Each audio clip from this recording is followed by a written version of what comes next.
자, 안녕하세요. 여러분 반갑습니다. 자, 여러분의 경제 캡틴 문병일입니다. 자, 여러분 다시 한번 정말 수고 많으셨고요. 우리 본격적으로 자, 2022학년 수학능력시험 대비 6월 평가원 사회탐구 경제 해설 강의 1번부터 한번 시작해 보도록 하죠. 자, 그러면 기본적인 개념도 좀 정리하고요. 여러분 요거 하나 좀 주의해야 돼. 우리가 개념들, 그러니까 문제만 정확하게 풀면 안 되고요. 그 관련 개념들을 정확히 좀 체크를 해서 항상 빈출 주제가 어떤 건지를 파악을 해야 되고, 만약에 좀 문제가 단순하게 나온 주제를 하더라도 수능에서는 실제로 문제를 좀 복잡하게 출제할 수 있기 때문에 맞은 것도 중요하죠. 하지만 맞았다는 것에만 의의를 두지 말고 다시 한번 좀 분석을 통해서 이런 개념이 지금은 평이하게 나왔지만 어렵게 출제될 수도 있다는 거 항상 염두에 두고 공부를 하셔야 됩니다. 자, 그런 가장 대표적인 문제가 바로 1번이에요. 선생님이 이 1번 문제 때문에 좀 얘기를 하는 건데, 일단 자, 작년 6월부터 그리고 수능 그리고 올해 6월까지 이 정보비대칭 얘기가 계속 출제가 됩니다. 그래서 자, 실제로 지금 1번 문제는 그냥 단순하게 중고품 거래 시장에서 관련된 내용을 주고요.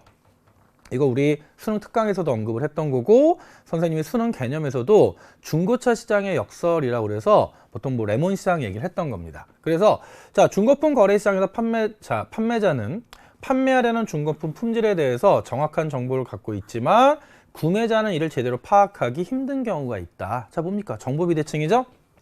이 경우 구매자는 가격을 낮추려 할 것이고 좋은 품질의 중고품 판매자는 제대로 된 가격을 받기 힘들어져서 이에 따라 시장에는 낮은 품질의 중고품만 남게 되고 결과적으로 중고품 거래 시장은 점차 축소되어 시장의 효율성은 낮아진다. 자, 그래서 이게 바로 뭐냐면 일단 정답은 2번인데 정보의 비대칭성 상황 하에서의 역선택으로 자, 시장이 붕괴될 수 있는 상황을 얘기하는 거지. 그치? 그래서 1번은 이 정도로만 정리하는데, 특히 여러분 선생님이 수능 특강에서 심화탐구 자료에서 이 부분을 좀 깊게 좀 디테일하게 들어가서 이런 어떤 역선택의 해결 방안 또는 도덕적 해이의 해결 방안 등을 언급했으니까 실제로는 수능에서는 좀 더 까다롭게 나올 수 있다라는 거 염두에 두고 공부하셔야 돼요. 알겠죠? 자, 1번은 이 정도로 정리가 됐고요. 자, 2번 문제 갑시다. 자, 그림은 국민경제 순환의 일부고요. 자, 경제주체 ABC에 대한 설명 옳은 건데, 자, ABC는 각각 가계기업 정부 중에 하나지. 그런데 일단 여기에 화폐의 흐름이 나와 있고, 여러분 조세라는 화폐가 B로 들어가니까 B는 조세 징수의 주체가 돼서 자, 일단 B는 정부가 됩니다. 자, 생산물 시장을 거쳐서 화폐가 유입되는 C는 여기 그럼 생산물 시장을 거쳐 화폐가 유입되니까 요거 판매 수입일 거고요. 자, C는 그러면 기업이 되는 거지. 되니? 자, 그러면 A는 가계가 되고요. 여기는 소비 지출, 여기 판매 수입. 자, 그럼 1번 A는 기업이다. A는 가계. 자, B는 재정활동의 주체 정답. 되죠? 자, 3번. 자, C는 기업이니까 효용 극대화는 A로 가야 되는 거. 4번. 자, A는 B와 달리 공공재를 생산한다. 바뀌었지? B는 A와 달리. 되니? 5번. 자, B는 C와 달리 생산요소 시장의 수요자이다. 여러분, B와 C는 모두 생산요소 시장의 수요자가 되는 거예요. 되죠? 자, 그래서 2번 문제 정답은 2번. 이렇게 확인하시면 돼요. 자, 2번까지는 뭐 그렇게 특별히 좀 어려운 내용 없고, 자, 이제 3번 문제 갑시다. 자, 그림에 나타난 금융상품인데 A와 B는 각각 주식과 채권 중에 하나입니다. 질문, 어떤 차이? 그랬더니 A는 정부 또는 기업이 필요한 자금을 투자자에게 조달받고 원리금, 원금과 이자를 지급할 걸 약속하고 발행하는 채무증서. 선생님이 이거 일반적으로 선생님이 수업 중에서는 차용증이라는 표현을 썼죠. 그래서 A는 뭐가 되는 거냐면 채권이 되는 거고, B는 기업이 자금 조달을 받고 투자자가 소유한 지분을 표시해주는 증서죠. 그러니까 이제 소유권을 갖게 되는 거지. 그래서 B는 주식이 되는 거야. 자, 그럼 1번. 자, A는 시세 차익을 기대할 수 없다. 여러분 낚이면 안 돼. 시세 차익은 주식과 채권의 공통점. 자, 2번. 자, B는 주식이니까 배당 수익을 기대할 수 있다. 정답. 되죠? 그다음 3번. 자, 만기가 없는 건 주식이지. 그래서 채권 A는 B와 달리 만기가 없다가 아니라 B는 A와 달리. 그리고 4번. 자, 이게 틀린 게 뭐냐면요. 주식과 채권 모두 예금자 보호제도에 적용을 받지 않지. 달리 된다. 틀린 거지. 5번. 자, A와 B 모두 이자 수익을 기대할 수 있다. 여러분, 주식과 채권 중에 이자 수익을 기대할 수 있는 건 채권 A가 되는 거야. B 주식은 이자 수익이 아니라 배당 수익을 기대할 수 있는 거죠. 그래서 5번 선택지도 틀린 겁니다. 그래서 3번 문제 정답은 2번 이렇게만 확인하면 돼요. 자, 여기까지 문제가 아직 계속 평이해. 자, 4번 문제 갑시다. A와 B는 각각 계획경제체제와 시장경제체제 하나인데, 근데 여러분 봐봐. 지금 3번 문제와 4번 문제 출제자의 의도는 뭐냐면 문제 내용 자체는 단순하지만 계획경제, 시장경제 순서가 있을 때 A 보통 문제들은 뭐 A, B 이렇게 나오는데 계속 B, A. 3번도 그렇죠. 여러분 실수하라고. 그렇죠? 그러니까 이런 거 절대 실수하시면 안 돼. 자, 그래서 자, 경제체제를 물어봤는데 A를 채택하고 있는 각국에서는 최근 미래형 자동차에 대한 민간 수요가 늘어나면서 관련 기업들이 높은 수익을 기대하며 미래형 자동차 생산의 기술 경쟁력을 키웁니다. 그럼 여러분 딱 봐도요. 어떤 정부의 개입이라는 언급이 없잖아. 그래서 기업들의 노력. 그러니까 이 A가 시장경제 체제가 되는 거지. 이에 반해 자, B를 채택하고 있는 을국이야. 정부가 직접 국가의 장기적인 경제 성장을 위해 미래형 자동차 등등을 조직 통제. 누가? 정부가. 그쵸? 자, 따라서 자, B는 계획경제 체제가 됩니다. 자, 그러면 1번. 자, A는 시장이니까 보이지 않는 손을 통한 경제 문제 해결을 중시한다. 끝났죠? 정답이죠? 2번. B는 계획인데 민간 경제 주체의 자유로운 경쟁을 강조한다. 이거는 시장 경제 체제 A로 가야 돼. 자, 3번. 정부의 명령에 의한 자원 배분을 중시하는 건 B지. 그러니까 A는 B와 달리가 아니라 B는 A와 달리. 자, 4번. 경제적 유인을 강조하는 건 시장 경제니까 A는 B와 달리. 5번. 자, 기본적 경제 문제는 틀렸지. 뭐가? A, B 모두 발생하는 거니까. 그쵸? 그래서 자, B는 달리. 뭐 B에서는 A와 달리가 틀린 거고 A, B 모두 기본적 경제 문제가 발생한다. 이유는 희소성 때문에. 그쵸? 자, 따라서 4번 문제 정답은 1번 이렇게 확인하시면 되고, 자, 우리 다음 문제 갑시다. 자, 5번 문제 갑시다. 자, 다음 자료에서 과제를 옳게 수행한 학생인데 여러분 주의할 건 뭐냐면 노동시장이야. 그래서 일단 여러분이 자, 노동시장은 생산요소 시장이라는 거 체크하시고, 그럼 생산요소 시장의 공급자는 가게. 그렇죠? 그 생산요소 시장의 수요자는 기업. 자, 그런데 또 하나의 단서를 준 게 뭐냐면 균형임금을 상승시키는 조합이 되도록 노동의 수요 요인 카드와 노동의 공급 요인 카드를 각각 한 장씩 고르라는 겁니다. 그러니까 포인트는 이거야. 수요 요인과 공급 요인을 골라서 포인트는 균형임금이 상승해야 돼. 자, 그러면 D제로 수요 요인 카드를 보니까 자, D제로는 수요의 변동이 없는 거지. 근데 D1은 기업의 낙관적 경기 전망 확산. 자, 포인트는 낙관적 경기 전망을 누가 하는 거야? 기업이 하는 거니까 D1 카드는 자, 노동의 수요가. 그럼 기업들이 노동의 수요를 증가시키겠지. 그쵸? 그래서 다시 자, 안 보이니까 자, D1은 노동의 자, 수요가 증가하는 겁니다. 자, 근데 D2 봐봐. 자, 노동을 대체하는 공장 자동화 시설 설치가 증대되면 기업들은 노동력을 덜 필요할 테고 그럼 노동의 수요가 감소하겠지. 그래서 여러분이 노동의 수요 요인은 어느 측면에서 경제 주체 중에 기업 측면이고요. 노동의 공급 요인은 경제 주체 중에 가게. 되니? 자, 그래서 자, 공급 요인을 보니까 S0 변동이 없고요. 자, 외국인 노동자의 국내 유입이 증가하면 이건 기출에도 몇 번 나온 선택지야. 그럼 노동의 공급이 증가할 거고, 자, S2는 노동자의 여가 선호가 확대되면 노동자들이 더 많이 쉬고 더 많은 여가 시간을 가지려 할 테니까 노동의 공급이 감소하는 겁니다. 되지? 그래서 D1 수요 증가, D2 수요 증가. 아이고 큰일 날 뻔했네요. 여러분. D2는 노동의 수요 감소죠.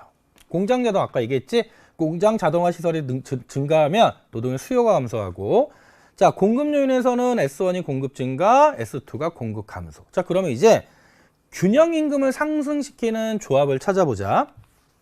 자, 봅시다. 자, 일단 조합을 보니까 값부터 볼게요. 자, 값은 그럼 여러분이 이거 이제 뭐 굳이 그리지 않고 연습이 될 거야. 자, 우하향하는 노동 수요가 있고요. 자, 우상향하는 노동의 공급이 있고, 자, 세로축은 임금 수준이지. 자, 근데 값부터 봐봐. 자, D0와 S1입니다. 그럼 D0와 S1. 외국인 노동자의 국내 유입의 증가. 그럼 아까 말했지만 이건 노동의 공급 증가니까 노동 공급 곡선만 우측 이동하겠지. 왜냐면 D0는 수요 변동 없지. 그럼 균형 임금이 하락하니까 틀린 거야. 되죠? 자, 그 다음에 을을 보면 D0 S2야. D0 수요 변동 없고요. 그 다음에 S2는 노동자의 여가 선호가 증가하면서 노동의 공급이 감소할 테니까 그러면 균형 임금이 상승하죠. 그래서 을은 맞는 거. 되죠? 자, 그 다음에 병을 보면 D1 S2. 자, 이번에는 D1 S2. 자, D1은 아까 얘기했지만 노동의 수요가 증가하는 거고요. S2는 노동자의 여가 선호 확대로 노동의 공급이 감소했잖아. 자, 그럼 여러분 봐봐. 노동의 수요가 증가하면 노동 수요 곡선이 우측 이동하고요. 공급 감소하면 공급 곡선이 좌측 이동해서 새로운 균형점은 노동의 수요 증가폭과 공급 감소폭에 따라 요 안에 위치할 거라고. 그러면 새로운 노동 고용량의 수준이 바뀔 뿐이지. 증가할 수도 있고 그대로일 수도 있고 감소할 수도 있지만 균형 임금은 무조건 상승할 거야. 그쵸? 그래서 병은 맞는 조합이 돼. 카드 조합이. 자, 마지막 정을 보면, 자, 정은 D2와 S0야. 근데 D2가 아까 우리 했지만 노동을 대체하는 공장 자동화 시설의 설치가 증대되면 노동의 수요가 자, 감소할 거고요. 그럼 노동의 수요 감소. 근데 S0는 노동의 공급의 변동이 없으니까 노동 수요 감소, 새로운 균형 일로 바뀌죠. 그럼 균형 임금은 하락해서 정은 균형 임금을 상승시키는 카드 조합이 될 수가 없다. 되죠? 자, 그리고 정답은 을과 병 3번 이렇게 확인하면 됩니다. 자, 그래서 여러분이 5번까지 문제를 풀어봤는데 이 5번까지 문제 중에는요. 그렇게 특별히 까다로운 문제는 없었어. 자, 그럼 5번까지 확인이 됐고요. 자, 다음 문제 갑시다. 자, 6번 문제. 자, 다음 자료에 대한 분석으로 옳은 거야.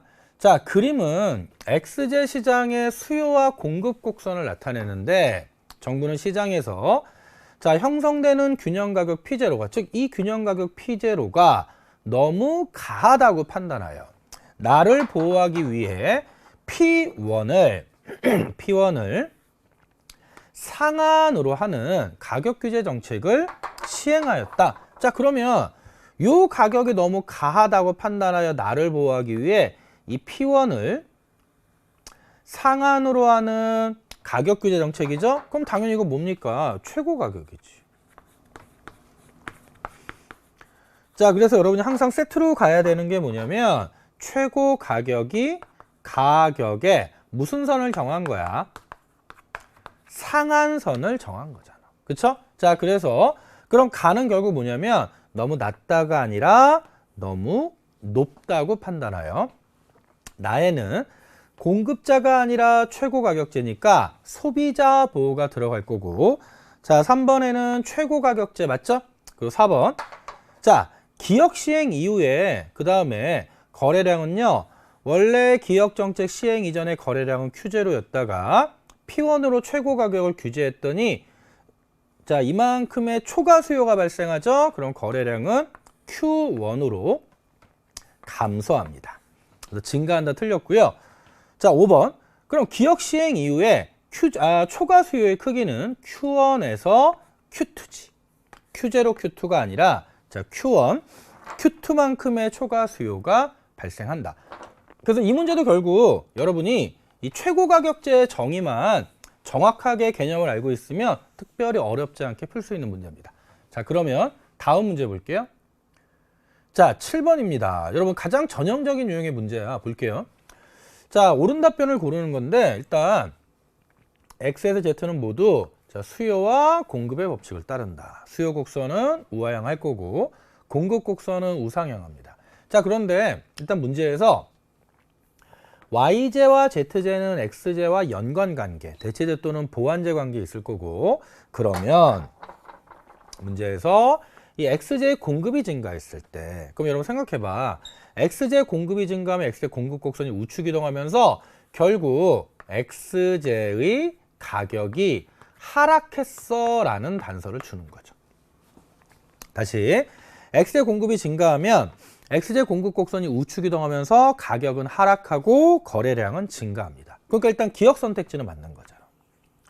XJ 거래량이 증가할 것입니다.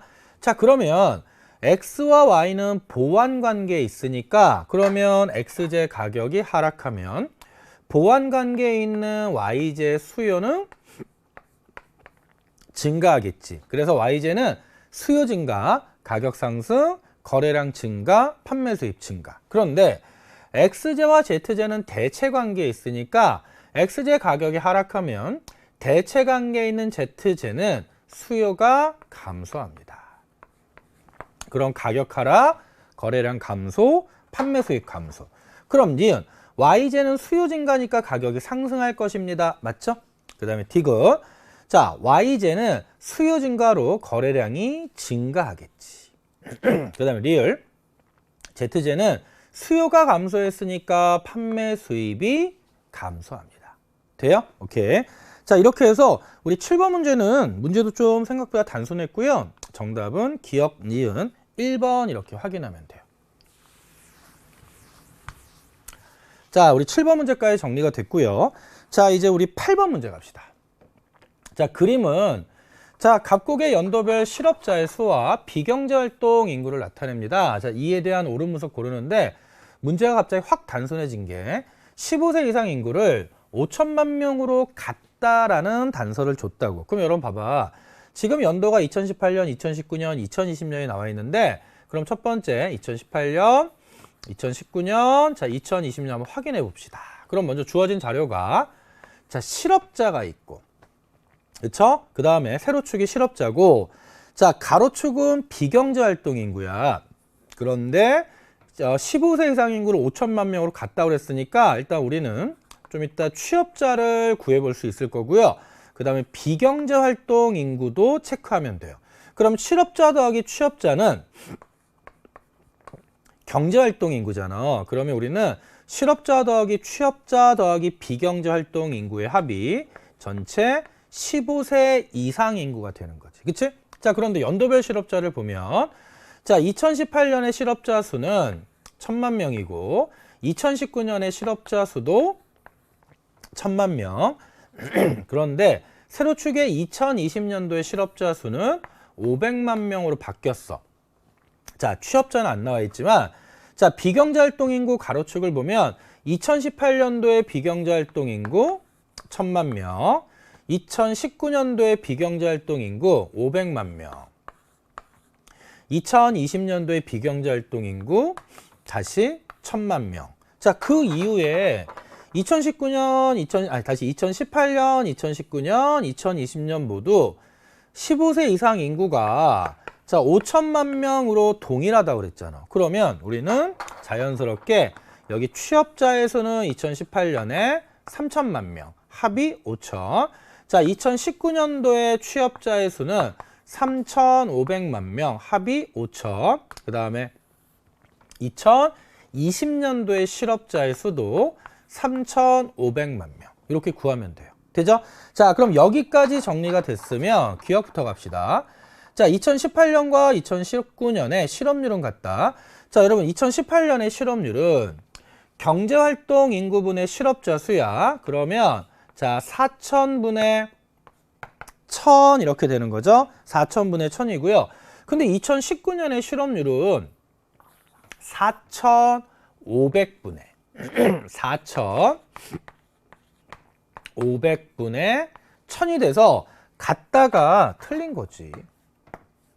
되죠? 그래서 그냥 그리고 여러분 굳이 계산해서 이거 4,000분의 1,000이니까 나누기 위해서 뭐 25% 이렇게 계산할 필요는 없는 거야. 그냥 같다라고 물어봤으니까 같은지 다른지만 확인하면 됩니다.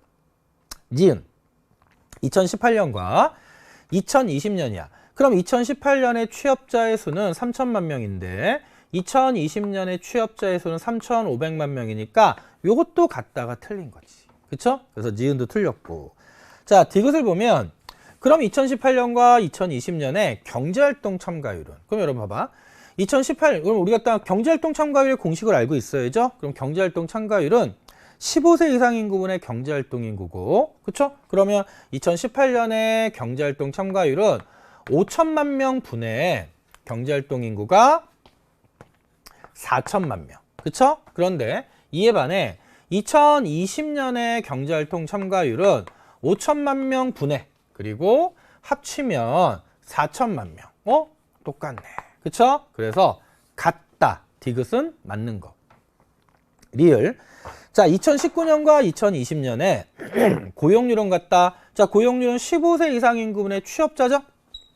그럼 5천만 분의 2019년 3,500만, 5천만 분의 3,500만에서 요것도 같다.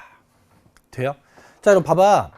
우리 평가원 시험이어서 엄청난 좀 공포감을 가졌다고. 그런데 여러분 8번까지 풀면서 특별히 막히는 내용이 없잖아. 그쵸? 충분히 할 수 있는 거야. 자, 그래서 8번 문제 정답은요. 디귿 리을. 자, 5번 확인하시면 돼요. 자, 8번까지 정리가 됐고. 자, 9번 문제 갑시다.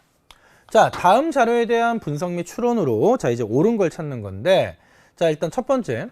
자, 그리고 물가 수준은 뭐 GDP 디플레이터로 측정한다. 자, 표는 각국의 연도별 국내 총생산 자료입니다. 그래서 2000년도의 실질 GDP, 명목 GDP. 그래서 실질 GDP 100억 달러, 명목 GDP 110억 달러. 그러면 우리는 문제를 풀기도 전에 2000년도에 GDP, 디플레이터를 구해보자고.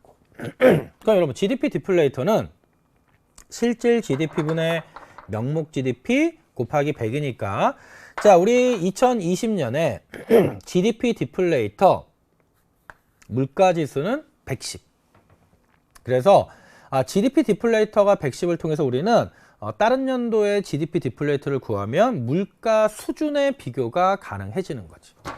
자, 그런데 여기 아래 2021년은 전망치야. 전망치. 그래서 명목 GDP는 민간 소비, 민간 투자, 정부 지출, 순수출의 합으로 구성되는 거죠. 그래서 요 금액을 다 더해주면 참고로 이때 GDP는 지출 측면에서 국민소득을 계산한 거지. 국민소득 3면 등가의 법칙에 의해서.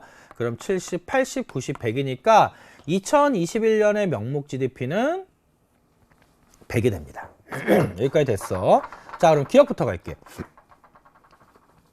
기억에 자, 기억이 뭐냐면 민간 소비인데 자, 민간 소비는 임금, 지대, 이자, 이윤의 총합을 의미한다. 무조건 틀린 거죠. 여러분 우리가 임금, 지대, 이자, 이윤은 분배 측면, 총합은 분배 측면의 국민소득이 되는 거잖아. 그런데 지금 여기 나온 명목 GDP 금액은 소비, 투자, 정부 지출, 순수출을 모두 더하여 이 모두를 더해야 지출 측면의 국민소득이 되고 그럼 이 지출 측면에서 계산한 국민소득과 분배 측면에서 계산한 임금이자 지대 이윤의 합은 사후적으로 같아지더라. 그래서 이게 바로 우리 국민소득의 3면 등가의 법칙이었잖아. 자, 따라서 이 민간 소비가 임금, 지대, 이자, 이윤의 총합을 의미한다. 틀렸고요.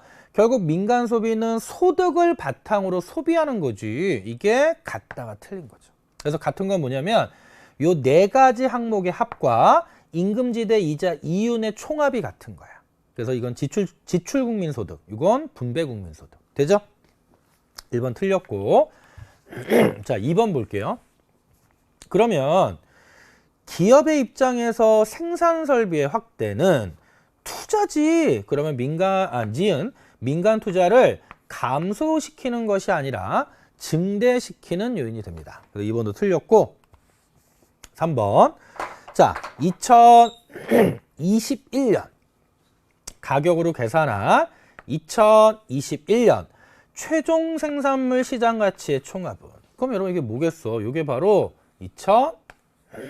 2021년도에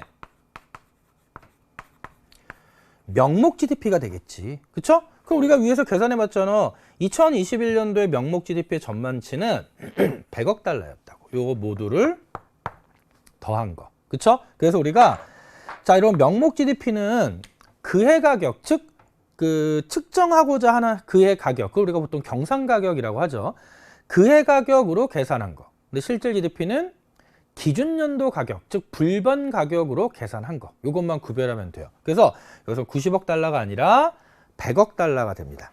자, 100억 달러. 자, 그리고 3번 문제까지 정리가, 3번 선택지까지 정리가 됐고요. 자, 4번 봐봐. 이런 거 한 번에 보여야 돼. 2021년의 물가 수준이 2000년과 같대.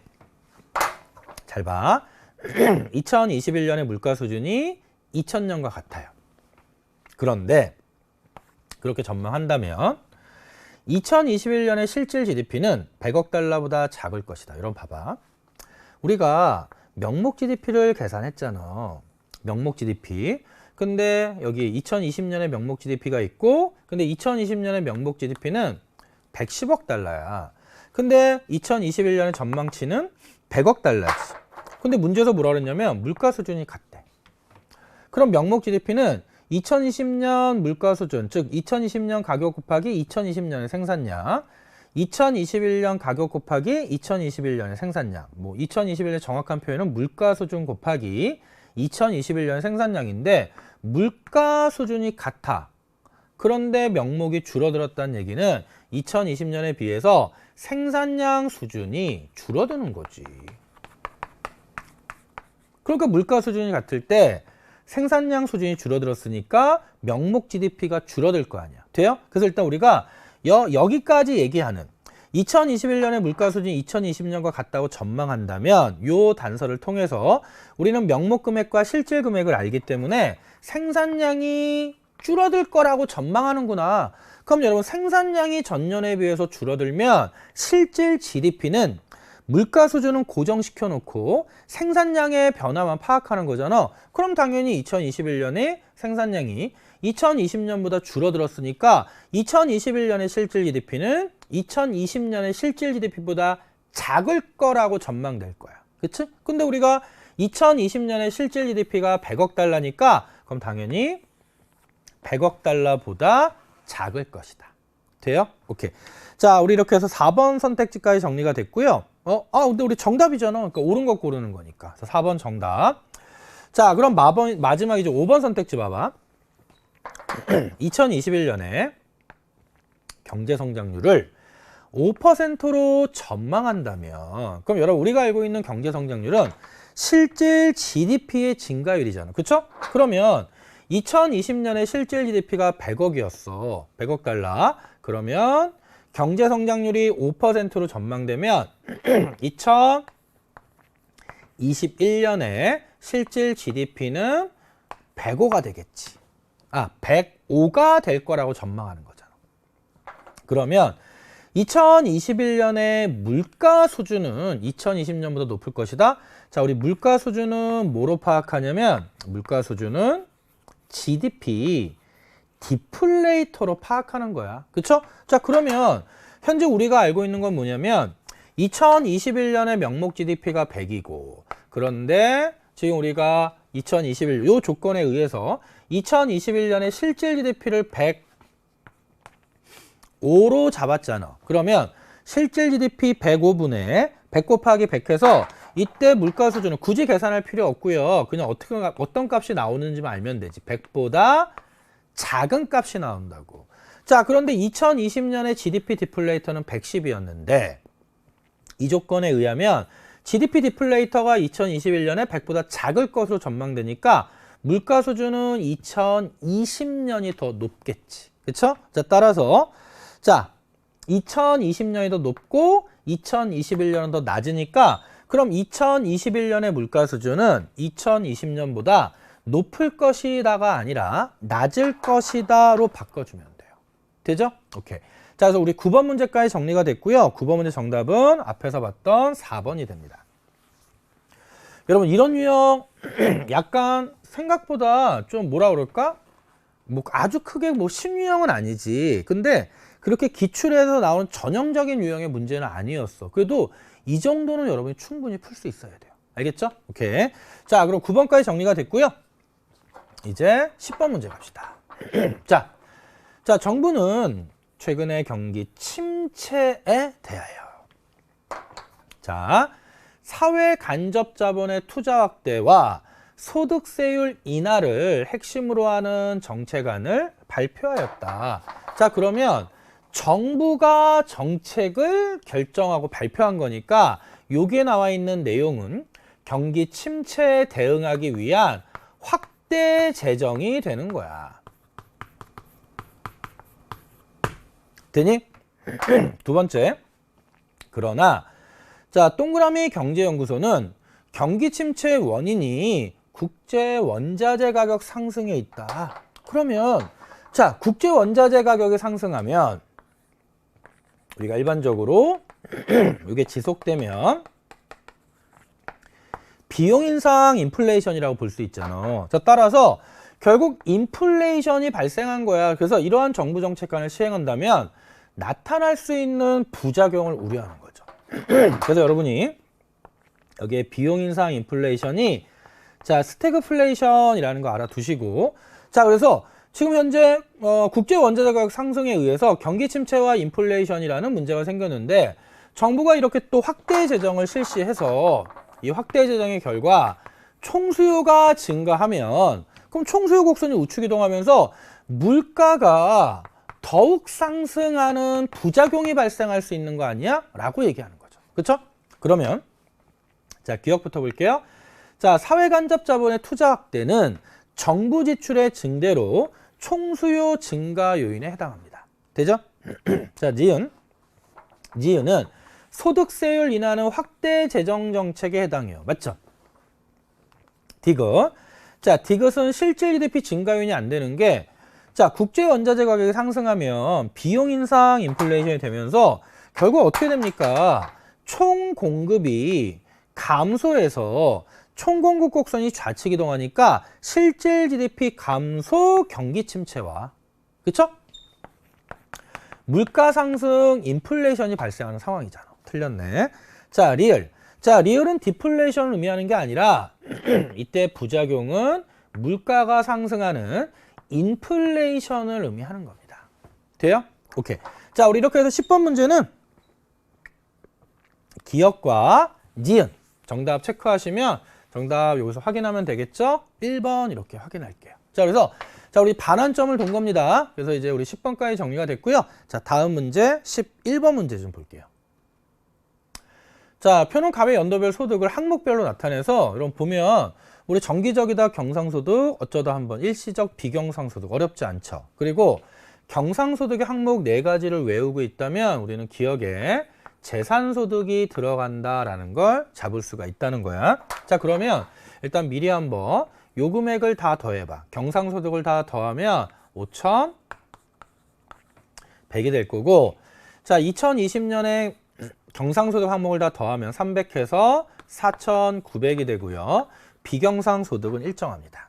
자, 그러면 보기 기억부터 합시다.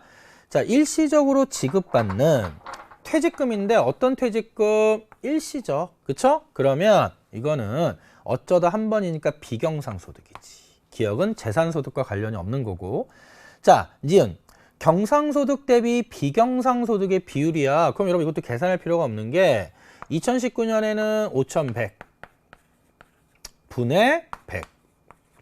2020년은 4,900 분의 100. 그거 같다가 틀린 거죠. 2020년이 큰 거지. 그쵸? 틀렸고. 자, 그럼 디귿 갑시다. 그럼 근로소득이 경상소득에서 차지하는 비중은 19년보다 20년이 크다. 그러니까 여러분 이것도 어려운 게 아닌 게요. 자, 근로소득이 경상소득이니까 그럼 5,100분의 2019년에는 경상소득이 5,100인데 그 중에서 근로소득은 4,500이 되는 거고, 자, 2020년에는 경상소득이 4,900인데 근로소득은 4,600이 돼. 이거 계산해 볼 필요도 없잖아.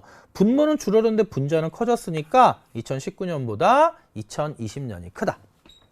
리을 맞고요. 자, 경상소득 중에 매달 지급받는 공적연금, 국민연금 같은 거죠. 그럼 이거는 이전소득입니다. 이전소득을 포함한 항목의 소득은 2020년에 100만 원이다. 딩동. 맞죠? 오케이. 자, 그래서 우리는 11번 문제 디귿 리을 정답 5번 확인하시면 돼요. 자, 11번까지 정리가 됐고요. 자, 12번 문제 볼게요. 자, 인플레이션 우리가 항상 좀 평이하게 생각했던 주제인데 전형적인 유형이 나왔지. 그래서 가와 나는 각각 수요 견인 인플레이션과 비용 인상 인플레이션 중에 하나야. 그럼 여러분 봐봐. 가는 총수요 증가니까 어렵지 않게 우리가 수요 측면에서 인플레이션이 유발된다. 수요 견인 인플레이션이고 나는 총공급 감소 생산비 증가로 인한 총공급 감소니까 비용 인상이 인플레이션을 유발했다. 비용 인상 인플레이션이겠지. 그럼 1번. 자, 정부 지출의 축소는 가해 발생 요인에 해당할 수가 없지. 왜냐면 총수요가 증가한 거잖아. 근데 총수요가 증가하려면 총수요 항목에 가계소비, 기업투자, 정부지출, 순수출이 있으니까. 따라서 총수요가 증가하기 위해서는 정부지출의 축소가 아니라 정부지출의 확대가 나와야 되고. 그럼 2번. 기업의 투자 증가는 나의 발생 요인. 여러분, 기업의 투자 증가는 기업투자 총수요 항목이잖아. 그래서 이거는 나가 아니라 가의 요인에 해당하는 거야. 3번. 가. 이 수요 견인 인플레이션을 억제하기 위한 대책이잖아요. 여러분 봐봐. 자, 가를 억제하기 위한 대책인데 가는 수요 견인 인플레이션이라고. 그럼 인플레이션을 억제하기 위한 대책은 뭐가 필요하냐면 긴축 재정 또는 긴축 통화 정책이 필요한 거지. 근데 중앙은행이 나왔으니까 긴축 통화 정책일 거고요. 그렇다면 기준금리를 뭐 하면? 인상하면. 그럼 시중금리도 따라서 올라가면서 통화량을 줄여서 물가를 안정시키는 효과가 있겠지. 그래서 3번이 정답이 됩니다. 3번 정답. 그럼 4번. 자, 나. 자, 나. 그럼 봐봐. 나는 비용 인상 인플레이션이야. 그러면 이 비용 인상 인플레이션의 대책은 우리가 일반적으로 수요 견인과 다른 게 일반적인 어떤 재정 정책과 통화 정책은 총수요를 조절하는 정책이거든. 근데 여기서 만약에 지금처럼 자, 나를 억제하기 위해 중앙은행이 국공채를 매입 확대합니다. 그럼 국공채 매입을 확대한다는 얘기는 확대 통화 정책이 되면서 이것은 시중의 통화량을 늘려서 총수요를 증대시키는 요인이거든. 자, 그럼 여러분 봐봐. 나에서 중앙은행이 국공채를 매입해서 총수요를 증대시키면 이 총수요 곡선이 우측 이동할 거 아니야. 그럼 총수요 곡선이 이렇게 우측 이동을 하면 자, 새로운 균형점은 여기가 되겠지. 총공급이 감소한 상태에서 총수요가 증가하면 그러면 원래에서 물가가 상승했는데 또 물가가 상승하면서 물가 불안은 극심해지는 겁니다. 그래서 요거는 대책이 될 수가 없고요. 이런 비용 인상 인플레이션의 대책은 장기적인 시간이 많이 걸린다 하더라도 감소한 총공급을 증대, 총공급 증가가 대책이 되는 거. 5번. 나는 가와 달리 경기 호황기가 틀린 거죠. 여러분 다시 비용 인상 인플레이션은 결국 스태그플레이션이라고. 비용 인상 인플레이션은 자, 스태그플레이션이어서 총공급이 감소하면 그 전에 국민경제 균형점에 비해 이렇게 바뀌지. 그럼 물가가 상승하지만 세로축의 실질 GDP도 감소할 거 아니야. 그래서 다시 스태그플레이션은 경기 침체와 인플레이션이 동반된다. 여기까지 확인해 둬야 돼. 자, 12번 문제까지 정리가 됐고요. 정답은 3번이죠. 12번 3번. 오케이. 그러면 자, 13번 문제 갑시다. 자, 표는 2020년에 갑국과 을국의 경상수지의 일부 항목을 나타냅니다. 이에 대한 분석으로 옳은 건데 자, 국제거래는 갑국과 을국 사이에서만. 여러분 이 내용 수특에도 있고 어디도 있다. 수능 개념에도 비슷한 유형 하나 있고요. 기출에 특히 많아. 그래서 기출이 좀 중요하다는 것, 그리고 이렇게 그 국제수지 파트로도 낼 수도 있지만 무역 파트로도 출제할 수 있어. 두 국가 사이에만 교역이 이루어질 때. 자, 그러면 생각해 보세요. 갑국과 을국 사이에서만 교류를 하면 갑국의 흑자는 을국의 적자가 될 거야. 그치? 갑국의 수취액은 을국의 지급액이 될 거고, 갑국의 지급액은 을국의 수취액이 됩니다. 자, 그러면 여러분 이 상황에서 여러분 체크할 건, 갑국에는 지금 상품 수지가 30억 달러 흑자고 서비스 수지가 20억 달러 적자지. 그런데 오른쪽에는 을국의 상황이 나와 있어. 근데 을국은 본원소득 수지가 25억 달러 적자라는 건 교역은 양국 간에만 이루어졌기 때문에 갑국의 본원소득 수지는 25억 달러 흑자가 될 거고, 을국의 이전소득 수지가 5억 달러 흑자란 얘기는 교역은 양국 간에만 이루어지니까 을국의 이전소득 수지는 마이너스 5억 달러 적자가 되는 거야. 자, 그러면 갑국은 상품 수지 흑자, 서비스 수지 적자, 본원 소득 수지 흑자, 이전 소득 수지 적자에서 요거 다 더해주면 딱딱딱 지워지지. 그러면 결국 갑국은 경상수지가 30억 달러 흑자가 되는 거고, 그럼 갑국이 30억 달러 흑자면 교역은 양국 간에만 이루어지니까 을국은 마이너스 30, 즉 30억 달러 적자가 되는 거지. 되죠? 그러면 1번. 자, 지식재산권 사용료 기출의 빈번한 대표적인 기출 선택지입니다. 여러분, 지식재산권 사용료는 기억인 본원소득 수지에 해당하는 것이 아니라 무슨 수지에 해당한다? 서비스 수지에 해당한다. 2번. 자, 갑국의 상품 거래액은 30억 달러다. 여러분, 낚이면 안 돼. 여러분, 여기에 나와 있는 상품 수지가 30억 달러란 얘기는 상품 거래, 즉 수출과 수입을 통해서 재화에 수출을 통해 유입되는 액수인 수출액에서 그 또 재화에 수입액, 수입을 하면 외화가 유출되니까. 그래서 자, 상품 수지가 30억 달러란 얘기는 수출액에서 수입액을 빼준 차액이 30억 달러라. 자, 수출액이 수입액보다 30억 달러만큼 크다는 걸 알 수 있는 거지. 근데 2번 선택에서 물어보는 건 상품 거래액이래. 그럼 거래액은 수출액과 수입액을 합한 거야. 근데 거래액은 이럴 수 있잖아. 이게 30억 달러다? 알 수가 없는 거지. 100억 달러, 70억 달러, 30억 달러일 수도 있고요. 200억 달러, 170억 달러, 30억 달러일 수도 있고 30억 달러 0, 30억일 수도 있잖아. 그치? 알 수가 없는 거야. 그래서 우리는 단지 수출액에서 수입액을 빼준 차액이 30억 달러일 뿐이지 상품 거래액이 30억 달러인지 여부는 알 수 없다. 되니? 자, 3번. 갑국은 무상원조를 포함하는 건 이전소득 수지인데 을국의 이전소득 수지가 흑자면 갑국의 이전소득 수지는 적자지. 따라서 흑자이다가 틀린 거죠. 자, 을국은 4번. 경상수지가 30억 달러 적자이다. 맞지? 30억 달러 적자. 4번 정답이고요. 자, 5번. 그러면 자, 을국은 서비스 거래를 통한 외화의 유입액이 유출액보다 적다. 유입액이 유출액보다 적으면 서비스 수지가 적자가 나와야 돼. 근데 을국은 갑국이 서비스 수지가 적자면 을국의 서비스 수지는 흑자니까 유출액이 적자가 아니라 흑자죠. 그러면 유입액이 유출액보다 많다. 여기 작다라고 했으니까 뭐 크다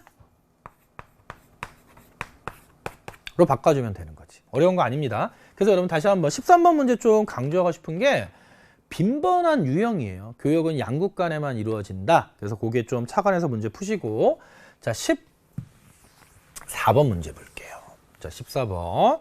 자, 여러분 이 문제도 당황하지 마시고 주어진 정책이 1, 2가 있는데 문제에서 순서대로 실시했다고 그랬어. 순서대로. 한번 봅시다. 자, 그림과 같이 톤당 10달러의 균형 가격이 형성되어 있는 갑국의 콩시장에서 각국 정부는 농부들의 소득 불안정을 개선하기 위하여 다음과 같은 콩수매 정책을 시행합니다. 근데 여러분 이거 나중에 대학교 가서 경제학 원론 배우면요, 이거 뭐 이렇게 해가지고요, 이 이론으로 그 노벨 경제학상 받은 걸로 아는데, 이름이 갑자기 생각이 안 나네. 이게 거미집 모형이라는 게 있어요. 그래서 이 농산물과 관련된 특히 전 세계 대부분 모든 국가들이 농업이 중요함에도 불구하고 농업에서 많이 어려움을 겪고 있기 때문에 농업과 특히 우리 탄력성에서도 농업이 뭐 농산물 이런 거 배웠잖아. 그래서 그런 부분에서 농산물과 관련 또는 농업과 관련된 경제학 이론들이 또 많아. 그래서 그런 것도 나중에 좀 재밌게 배우면 좋을 것 같아서 한번 살짝 얘기하고요. 하지만 우리는 문제 한번 집중해서 풀어봅시다. 그래서 정책 1단계는 일단 첫 번째 이거야. 정부는 톤당 12달러에 콩의 하한 가격을 설정합니다. 최저 가격이죠. 그래서 일단 1단계 순서대로 시행하니까 12달러에 12달러의 하한선인 최저 가격을 설정합니다. 그러면 무슨 문제가 발생하냐면, 자, 요만큼의 초과 공급이 발생하잖아. 그래서 2단계를 봐봐. 정부는 정부 지출을 통해 그 시장의 초과 공급분 몇 개야? 12톤에서 8톤을 빼준 4톤이지. 하한 가격인 12달러의 전량 매입하여 비축해 두는 겁니다. 비축해 두는 거. 그럼 1번. 자, 기업 이전의 총잉여는, 즉 기업 정책 시행 이전 시장 균형에서의 총잉여는 20달러 곱하기 10달러 곱하기 2분의 1이잖아. 그쵸? 그러면 200달러가 아니라 100달러가 나오는 거지. 그래서 1번은 틀렸고요. 자, 그 다음에 2번 보면 기역의 결과 거래량은, 여러분 기역 정책의 결과 초과 공급이 발생하면서 거래량은 10톤에서 8톤으로 감소해서 2톤 증가한다가 아니라 2톤 감소한다로 바꿔줘야 돼. 2번 선택지 틀렸고. 자, 3번 보면, 자, 그럼 기역의 결과 판매 수입은 얼마니? 그럼 여러분 생각해봐. 기역의 결과 결국 12달러로 규제했지만 시장에서 거래액은 8톤밖에 안 되죠. 그럼 8일은 8, 8이 16 해서 60달러, 4달러가 아니라 76달러가 됩니다. 8일은 8, 8이 16이니까 96달러가 되는 거지. 4번. 자, 그럼 니은의 결과 생산자잉여는 얼마냐면, 그럼 여러분 생각해봐요. 원래는 12톤으로 규제했는데 정부가 이 4톤을 모두 사주는 거잖아. 그쵸? 그러면 결국 그때 생산자잉여는 12 곱하기, 왜냐면 여기까지 생산자들은 팔았으니까 12 곱하기 2분의 1이지. 그러면 12 곱하기 6이 되니까 6일은 6, 6, 22에서 72달러가 된다. 정답. 돼요? 5번. 자, 그럼 니은의 결과 정부 지출 총액은 얼마야? 여러분 정부는 요 초과 공급량 4톤을 시장 규제 가격, 시장에서의 규제 가격이지 정확히 표현하면 규제 가격인 12달러로 구입하기 때문에 정부의 지출 총액은 4일은 4, 4, 2, 8에서 24달러가 아니라요 48달러가 되는 겁니다. 되죠? 오케이. 자, 그래서 우리 14번 문제까지 정리가 됐고요. 그러니까 이런 문제도 충분히 풀 수 있는 거잖아. 되죠? 자, 그러면 14번 문제 정답은 4번 이렇게 확인하고요. 자, 다음 문제 봅시다. 자, 15번 볼게요. 자, 다음 자료에 대한 분석으로 옳은 건데, 일단 이런 배점 2점짜리죠. 자, 주어진 조건 정확하게 꼼꼼히 보시고 해석하고 문제 푸시면 됩니다. 자, 일단 A가 운영하는 세모식당의 메뉴는 라면, 김밥, 콤보. 그쵸? 우리 콤보란 표현은 뭐 영화관에서 많이 들어본 거죠. 자, 콤보는 일단 그 김밥과 라면이 별도로 있는데, 콤보는 라면 한 단위와 김밥 한 단위를 묶은 메뉴죠. 그래서 자, 일단 한 단위 추가 생산에 따르는 비용을 봤더니 라면과 김밥은 각각 5,000원이고요. 자, 콤보는 10,000원입니다. 그래서 일단 여기 뭐가 나와 있냐면 비용 자료가 나와 있는 거지. 자, 그리고 일단 뒤에 이제 표가 나올 텐데, 일단 세모식당의 고객은 갑과 을, 병 3명만 있고요. 각자의 메뉴별 최대 지불 용의 금액이 다음과 같다고 알려져 있습니다. 그래서 일단 자, 최대 지불 용의 금액을 단위 원으로 주어졌어요. 그래서 자, 일단 각각의 그 재화별로, 그쵸? 상품별로, 라면 김밥 콤보별로 갑의 최대 지불, 그러니까 갑을, 병 각각의 최대 지불 용의 금액이 나와 있지. 그래서 갑은 10,000원, 4,000원, 14,000원, 을은 8,000원, 7,000원, 15,000원, 병은 3,000원, 9,000원, 12,000원. 돼요? 자, 그런데 자, 일단 먼저 여기 A가 운영하는 식당 세모식당이니까 일단 먼저 식당, 결국 경제 주체로 따지면 기업이라고 볼 수 있는 A의 입장에서는 뭐를 선택하냐면, 자, 이윤을 극대화하는 수준에서 각각의 메뉴의 가격을 설정한다. 그래서 여러분, 우리가 앞으로 이제 기출 문제를 풀고 앞으로 이제 평가원이나 수능 문제를 풀어도 항상 이런 조건이 나올 때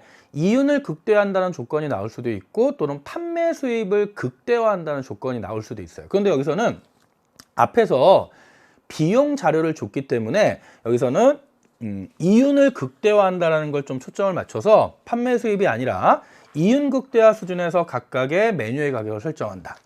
자, 그리고 갑을, 병은 세모식당을 매일 1회만 방문하여 각자 한 가지 메뉴만을 한 단위 주문한다라는 단서를 줬죠.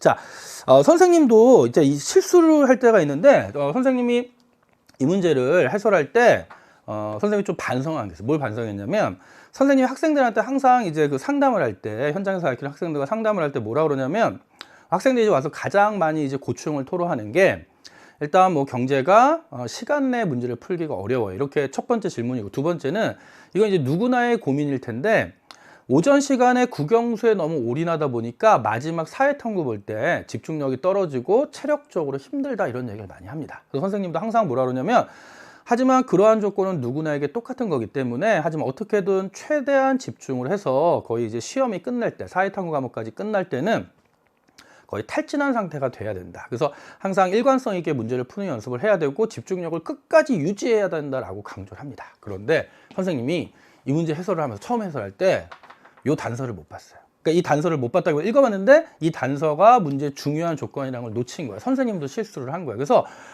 그렇게 이걸 단서를 못 보고, 여기 중요한 게 이거죠. 각자 한 가지 메뉴만을 한 단위 주문한다는 거죠. 하루에 1회만 방문하여 각자 한 가지 메뉴만을 한 단위 주문한다는 단서를 정확하게 선생님이 문제에 적용하지 못하고 해설해서 답은 나오지. 그런데 아차, 이렇게 싶은 거야. 그래서 지금 이 부분은 선생님이 집중 좀 다시 각자 한 가지 메뉴만을 한 단위 주문한다라는 단서에 집중해서 이 단서를 가지고 문제를 풀어야 됩니다. 그래서 선생님도 선생님이 그 EBS에서 지금 강의한 지가 이제 횟수로 12년 차가 되는데, 선생님도 해설 강의하면서 처음으로 실수를 해서 아마 그 강의가 잠깐 업로드가 됐었어요. 그래서 그걸 보고 좀 약간 혼란을 겪은 학생들이 있을 텐데, 그 학생들이 이 강의 보시면서 다시 수정하시면 되고, 좀 약간 혼란을 겪었던 학생들한테 선생님이 다시 한번 미안하다는 말씀을 전합니다. 그리고 선생님 이번 시간을 통해서 좀 여러분들의 고충을 조금 더 많이 느꼈고, 다음부터는 좀 잠깐 올라갔지만 좀 실수하지 않도록 주의하겠습니다. 그래서 일단 중요한 단서야.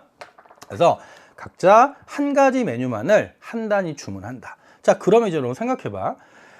이윤을 극대화하는 먼저 비용을 보자고. 우리 앞에 자료가 5,000원, 만원, 그치, 라면과 김밥은 각각 5,000원이고 콤보는 10,000원이었잖아. 그러니까 결국 돌아오면요, 일단 여기다가 비용 자료를 한번 써보자고. 그러면 라면은 5,000원이고요. 그 다음에 김밥도 5,000원이야.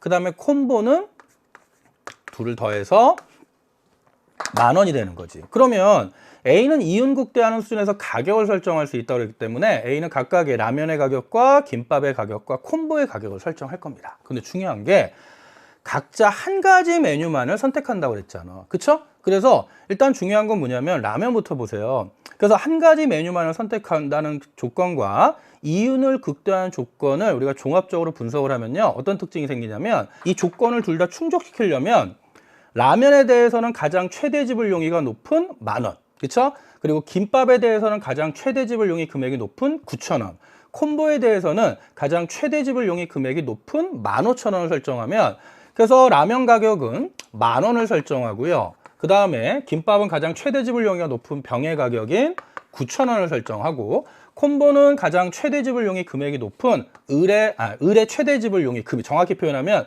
을의 최대 지불용이 금액인 15,000원을 가격으로 설정하며, 다시 최대 지불용이 금액이 가장 높은 라면에 대한 갑의 최대 지불용이 금액이 가장 높으니까 가격을 10,000원, 김밥은 병의 최대 지불용이 금액이 가장 높으니까 가격을 9,000원, 그 다음에 콤보는 을의 최대 지불용이 금액이 가장 높으니까 가격을 15,000원으로 설정하면, 그럼 그때 라면은 갑만 구입할 거고 을과 병은 구입할 수가 없지. 그 다음에 김밥은 병만 구입할 거고, 그때 콤보는 누구만 구입하냐면 을만 구입하게 돼서, 일단 각각 가격과 비용 사이의 괴리가 차이가 가장 커서 이윤을 극대화하면서 각자 한 가지 메뉴만을 주문한다는 그 조건을 모두 충족시킬 수 있는 거야. 그래서 일단 여기까지 정리가 되면, 자, 1번 라면의 가격은 김밥의 가격보다 1,000원 높다? 보면 되죠. 라면 우리 얼마였어? 10,000원이고요. 김밥 9,000원이니까 1,000원 높다. 맞지? 그래서 정답은 1번. 되죠? 2번. 자, 그럼 콤보 가격은 라면의 가격보다, 여러분 콤보는 15,000원이고 라면은 10,000원이니까 2,000원 높다가 아니라 15,000원, 10,000원, 5,000원 높다가 되겠지. 그렇죠? 그러면 3번. 그럼 갑과 병은 뭐를 주문합니까? 갑은 라면을 주문할 거고 병은 김밥을 주문하겠죠? 콤보는 을이 주문하는 거야. 그래서 3번 선택지 틀렸고. 자, 그럼 4번 선택지 보면, 그렇다면 자, 세모 식당을 운영하는 A의 하루의 총 이윤은 얼마입니까? 그럼 하루에 다 1회만 방문해서 한 가지 메뉴만 구입하기 때문에, 그럼 라면 값, 그럼 10,000원에 대해서 비용 5,000원 빼주면 일단 라면에서의 이윤은 5,000원. 그렇죠? 그리고 더하기. 자, 그 다음에 김밥은 가격을 9,000원으로 설정해서 한 개가 팔리고 비용이 5,000원이니까 김밥에서의 이윤은 4,000원. 더하기. 자, 콤보는 15,000원에 한 개가 팔렸는데 비용이 10,000원이니까 그때 이윤은 5,000원. 그럼 합치면 6,000원이 아니라 얼마가 되는 거야? 14,000원이 되는 거지. 4번 틀린 거고요. 자, 마지막 선택지 5번을 보면, 그럼 A의 하루의 총 비용은 얼마가 되니? A의 하루의 총 비용은 라면 한 개 만들어 팔고요, 김밥 한 개 만들어 팔고 콤보 한 개 만들어 팔아서 총 15,000원이 아니라 20,000원이 됩니다. 되죠? 자, 우리 그럼 여기까지 정리가 된 거고요. 그래서 15번 문제는 정답 1번 이렇게 정리하면 됩니다. 자, 다음 문제 볼게요. 자, 16번 문제 봅시다. 여러분, 이 16번 문제는 수능 특강 연계화 문제입니다. 수능 특강 연계했고요. 이거 우리 수능 특강 초합축 특강에서도 다뤘던 문제와 유사한 거고, 선생님이 분명히 문제 풀이할 때 팁으로 좀 빨리 푸는 법도 알려드렸던 내용이야. 먼저 봅시다. 갑은 기억, 기회비용과 편익만을 고려하여 X제에서 Z제 중에 한 가지만 선택한다. 자, 표는 갑이 각제를 선택할 경우에, 자, 편익과 순편익을 나타낸대. 편익과 순편익. 자, 그런데 우리가 알고 있는 건 뭐냐면 순편익은 어떻게 구했어? 편익에서 뭐를 빼주면, 기회비용을 빼주면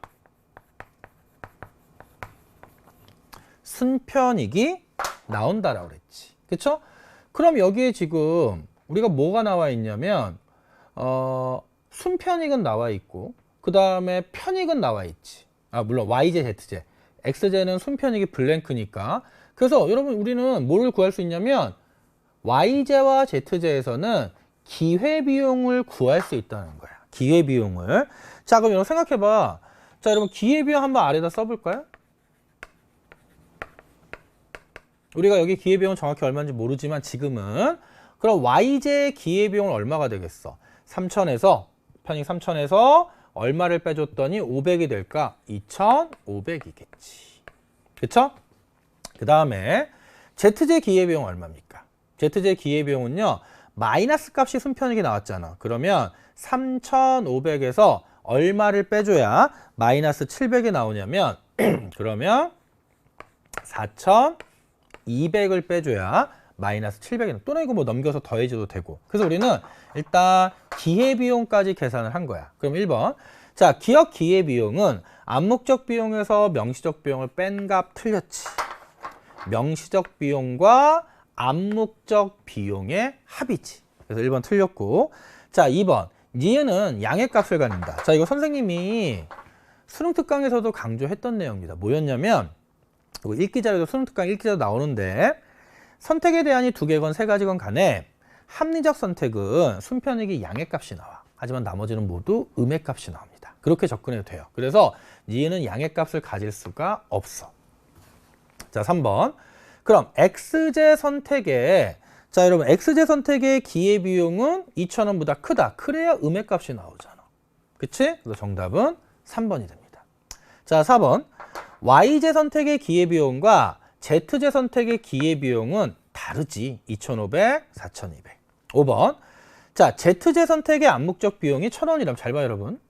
Z제 선택의 암묵적 비용이 1,000원이래.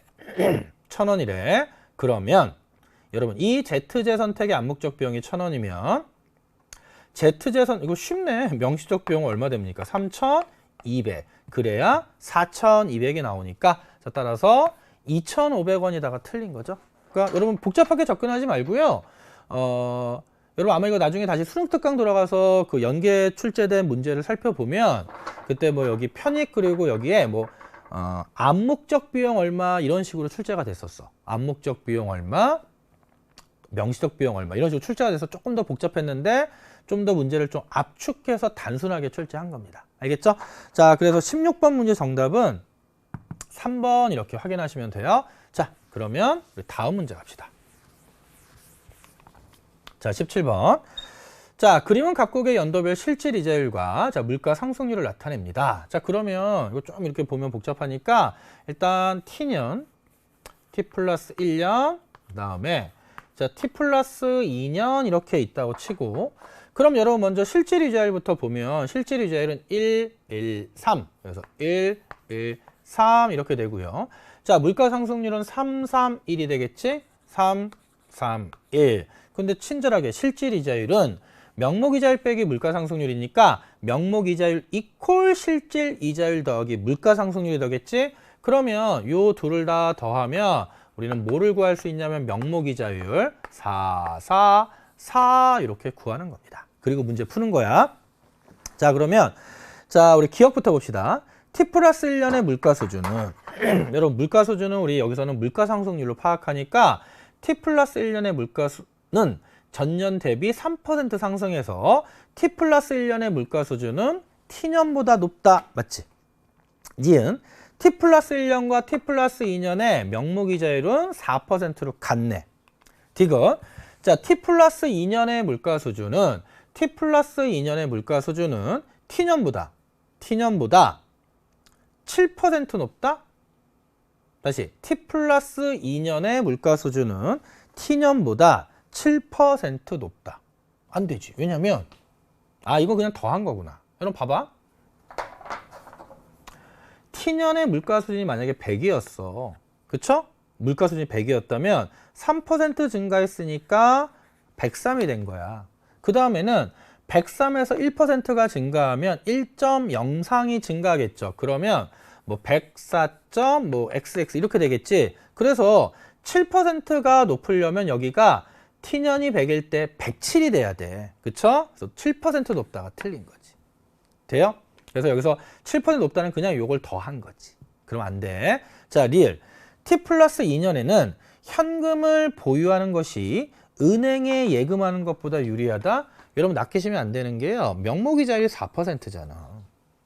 은행에 예금하면 원금만 있지만 다시 현금을 보유하면 원금만 있는 거지만 은행에 예금하면 원금에다가 그래도 4% 이자가 붙기 때문에 자, 현금 보유보다 은행에 예금하는 것이 유리한 거야.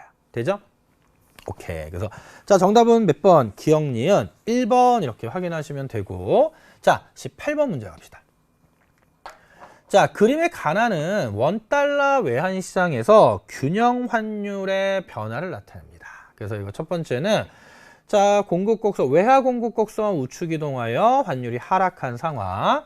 이건 외화 수요 곡선이 우측 이동하여 환율이 상승한 상황. 그럼 1번 가는 환율 하락, 달러화 대비 원화 가치는 상승했다. 2번 가의 경우 환율이 하락했으니까 한국산 상품의 가격 경쟁력이 미국 시장에서 하락하겠지. 그럼 이걸 다시 개념을 설명할 필요는 없지. 툭툭 나와야 돼. 3번 환율 하락. 한국 기업의 달러와 표시 외채 상환 부담은 감소합니다. 4번 환율 상승. 나의 경우 수출 증가, 환율 상승, 수출 증가, 수익 감소니까 대미 상품 수지는 악화되는 게 아니라 개선되겠지. 5번 나의 경우에 미국으로 여행 가는 한국인의 경비 부담은 증가한다. 딩동. 따로 길게 얘기 안 합니다. 자, 18번은 이 정도로 정리할게요. 자, 그 다음에 자 19번 문제 갑시다. 자, 표는 자, X제와 Y제만 생산하는 갑국과 을국이 생산 요소를 한제화 생산에 모두 투입했을 때 생산량, 즉 최대 생산 가능량을 나타낸 거야. 양국은 노동만을 생산 요소로 사용하고요. 보유하고 있는 노동의 양이 동일해. 예를 들어 갑국도 100명, 을국도 100명. 그랬더니 그 100명을 모두 X제 투입했더니 갑국은 30, 을국은 40. 모두 Y제 투입했더니 갑국은 기억, 을국은 20.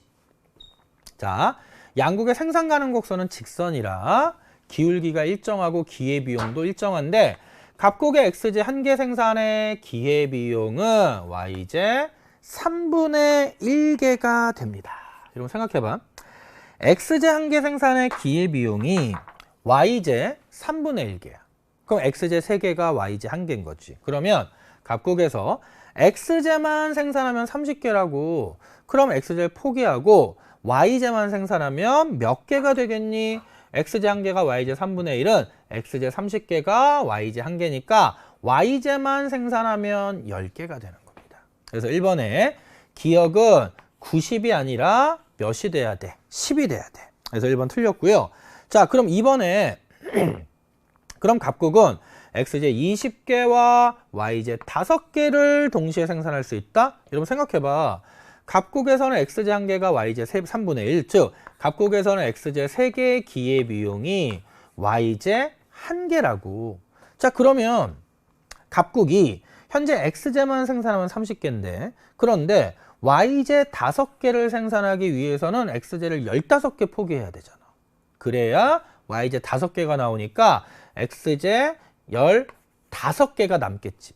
X제 30개 중에 X제 15개를 포기하면 Y제 5개가 늘어나고 X제는 15개가 남으니까 X제 15개와 Y제 5개를 동시에 생산할 수 있는 거야. X제 20개와 Y제 5개는 동시에 생산 불가. 되죠? 2번 틀렸고. 그럼 3번. 그러면 이제 우리가 체크할 게 뭐냐면 여러분 일단 생산 노동 투입량이 동일한데 X제는 갑국보다 을국이 많고 Y제도 갑국보다 을국이 많기 때문에 을국이 모두 절대 우위가 있는 거지. 그래서 절대 우위는 갑국이 아닌 XY 모두 을국. 되죠? 4번. 그럼 이제 비교 우위 잡자고. 그러면 비교 우위는 우리 어떻게 잡습니까? 이런 비교 우위는 기본적으로 기회비용 구하면 되잖아. 그럼 먼저 갑국의 경우인데 여러분 이거 틀리지?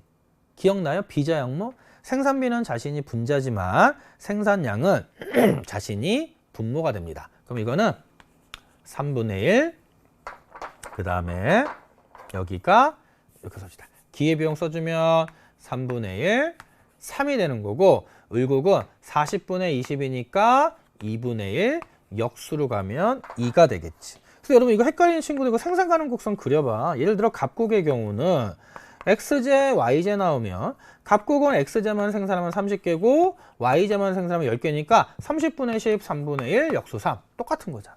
그쵸? 그래서 생산량은 자신이 분모라는 공식에 대입해서 기울기 구했습니다. 그러면 X제의 기회비용은 3분의 1이 더 작잖아.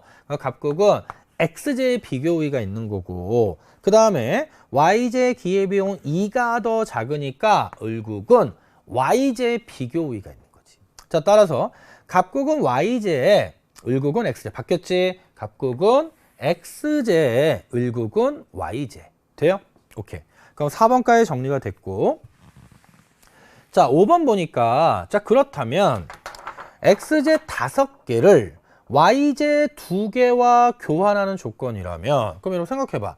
X제 5개를 Y제 2개와 교환하는 조건이라면 을국은 근데 을국은, 그럼 을국은 뭐에 특화하냐면 YJ에 특화했어. 이거 선생님이랑 교육 조건 연습 많이 했어. 그럼 을국은 YJ 비교가 있어서 YJ에 특화한다면 교역을 통해서 교역 전 YJ 기회비용이 XJ 2개였기 때문에 XJ 2개보다 많이 받아온다면 YJ 수출하고 XJ 2개보다 많이 받아오면 이익이 발생해서 교역에 응하겠지. 근데 여기 보니까 XJ 5개와 YJ 2개를 교환하면 YJ 1개는 XJ 2.5개와 교환되는 거니까 2개보다 많이 받아오는 거잖아. 그러니까 이익이 발생할 것이고 따라서 교역에 참여하려고 할 것이다. 딩동. 돼요? 오케이. 자, 그래서 19번 문제 정답은 5번 이렇게 확인하시면 됩니다. 자, 선생님은 이번 시험에서 좀 긴장했던 게 계속 교역 파트가 어렵게 나와서 이번에도 좀 교역 파트 어렵게 나오는 거 아니야 라고 긴장했는데 생각보다 어렵진 않았습니다. 알겠죠? 자, 그럼 이제 오늘 마지막 문제야. 자, 여러분 이 문제 아마 기출문제 풀어본 친구들은 문제 보면서 깜짝 놀랐을 겁니다. 그리고 실제로 기출문제의 중요성을 부각시켜주는 내용이고 기출을 변형해서 다시 출제할 수 있다는 걸 보여줬어. 그리고 아마 선생님한테 그 수강욱이나 수강욱 게시판 또는 카페 통해서 이 문제 질문했던 학생들 진짜 많아요. 진짜 많아요. 그쵸? 그리고 선생님이 또 이 문제 똑같은 문제가 아니라 그 기출 문제를 그리고 또 좀 안타까운 건 그런데 이제 너튜브 해설 강의 보고도 이해가 안 돼요 하는 학생들이 있었는데 정확하게 기출 문제를 이해될 때까지 분석하는 거 그리고 강의 듣고 곰곰이 생각해 보는 게 왜 중요한지를 보여주는 문제입니다. 자, 문제 유형이 똑같아요. 보세요. 자, 다음 자료는 각국의 XJ 국내 시장 상황을 나타내는데 수출 보조금을 준 겁니다. 여러분 수출 보조금을 주는 방법이 여러 가지가 있는데 그냥 수출 기업에게 보조금을 줄 수 있어. 그러면 자, 만약에 이 XJ 국내산 공급 곡선이 이렇게 있는데 이 모든 기업들이 수출 기업이야. 그러면 수출 기업들에게 수출하라고, 그치? 그냥 보조금을 줄 수 있지, 그치? 정확히 말하면 이 수출이란 표현 대신 기업에게 보조금을 지급하면 자, 공급 곡선이 우측으로 이동해. 그런데 그게 아니라 봐봐. 현재 시장에서는 국내 시장에서 P0와 Q0가 균형인데 각국 정부는 XJ를 수축 주력 상품으로 육성하기 위해 잘 봐. 이게 중요한 겁니다. 그냥 보조금을 주는 것이 아니라 XJ 수출 한 단위당 보조금을 S만큼 준대요. XJ 수출 한 단위당 보조금을 S만큼 줍니다. 자, 따라서 보조금 지급에 따라 생산자는 국제 가격의 그래서 단서를 줬잖아. 단서를 국제 가격의 보조금을 더한 금액 수준에서 그럼 여러분 문제에서 국제 가격은 P0로 고정되어 있으니까 P0에 보조금을 더한 P0 플러스 S 수준에서 전체 공급량을 결정하고 국내에서 수요되지 않은 물량을 수출하게 된다. 단 XJ 국제 가격은 P0로 고정되어 있고 해외로부터의 XJ 국내 유입은 변함이 없다. 그러니까 봐봐. 결국 원래 국내에서는 P0였는데 또 재밌는 건 뭐냐면 XJ 국제 가격이 P0잖아. 그쵸? 그런데 이제 정부가 그 국제 가격 P0에 보조금을 더한 수준에서 전체 공급량을 결정합니다. 생산자들은. 그럼 이제 P0 플러스 S에서 전 세계적인 수출을 하게 되는 거고 그러면 그 결과 국내에서도 가격이 P0 플러스 S로 오르면서 요 면적의 크기가 여기 Q1에서 Q2의 크기가 자, 수출량이 되는 거야. 수출량. 그럼 1번. 자, 이 상황을 보고 그럼 1번. A는 국내 소비자 잉여에 포함된다. 자, 문제는 뭐냐면 수출 보조금 지급 후 각국의 변화니까. 그쵸? 자, 따라서 자, 수출 보조금 지급 후에는 자, 원래 보조금을 지급하기 전에는 시장 균형에서 그냥 요면적인 소비자 잉여였는데 이제 보조금을 지급해서 국내에서도 P0 플러스 S에 팔리면서 소비자들은 더 비싼 가격에 적게 사면서 소비자 잉여가 요 빗금친 면적으로 바뀌면서 A는 국내 소비자 잉여에 포함되지 않아요. 자, 2번 해외 수출액을 물어봤는데 여러분 국제 가격이 P0잖아. 그쵸? 그래서 수출량이 Q1, Q2가 되기 때문에 해외 수출액은 P0 플러스가 아니라 P0 곱하기 Q1, Q2가 돼요. 세 번째. 그럼 국내 소비량은 어떻게 되냐면 국내 소비자들은 보조금 지급 전에는 Q0를 소비하다가 보조금 지급 이후에는 결국 국내에서도 가격이 상승해서 비싸지는 효과가 생기니까 Q1으로 감소하는 거죠. 돼요? 자, 그 다음에 4번 선택지 보면 그럼 정부의 수출 보조금 지급 총액은 보조금 어떻게 좀 있습니까? 수출 한 단위당 보조금을 S 줬잖아. 그럼 보조금은 S. 그쵸? 그리고 수출량은 Q1, Q2. 그러면 보조금 S 곱하기 수출량. 그러면 요 면적이 수출 보조금 지급 총액. 따라서 B, C, D. 4번이 정답이 되는 거지. 5번. 그럼 국내 소비자는 결국 X제를 구입하지 얼마에 P0 플러스 S에 구입하는 겁니다. 마이너스 S는 여기고. 그쵸? 그래서 국내 소비자는 P0 플러스 S의 가격으로 X제를 구입한다. 돼요? 오케이. 자, 우리 이렇게 해서 20번 문제까지 정리가 된 겁니다. 여기까지 정리하고요. 이렇게 정리하고. 자, 여러분, 시험이 일단 끝났어요. 시험이 끝났고요. 우리 선생님이 총평에서 말했던, 강조했던 내용들 다시 한번 좀 확인하시고, 앞으로 하지만 뭐 오늘이 수능 시험이 아니어서 앞으로도 큰 시험이 2번 더 남아있죠. 9월, 그리고 최종적으로 수능까지 남아있으니까 계속 부족한 점 보완하고 끊임없이 반복하시면서, 그리고 우리가 평가원 보고 좀 느낀 거, 이번 6월 평가원 보고 느낀 거는 이런 식의 문제 유형이 나올 수 있구나. 이런 새로운 유형이 있구나. 근데 그런 새로운 유형은 끊임없이 모의고사 문제 통해서 극복해 나가셔야 돼요. 알겠죠? 자, 여러분 수고하셨고 선생님은 또 새로운 강의 통해서 여러분 만나도록 할게요. 여러분도 끝까지 포기하지 말고 선생님과 함께 수능까지 달려가는 겁니다. 자, 여러분 힘내시고요. 항상 응원합니다.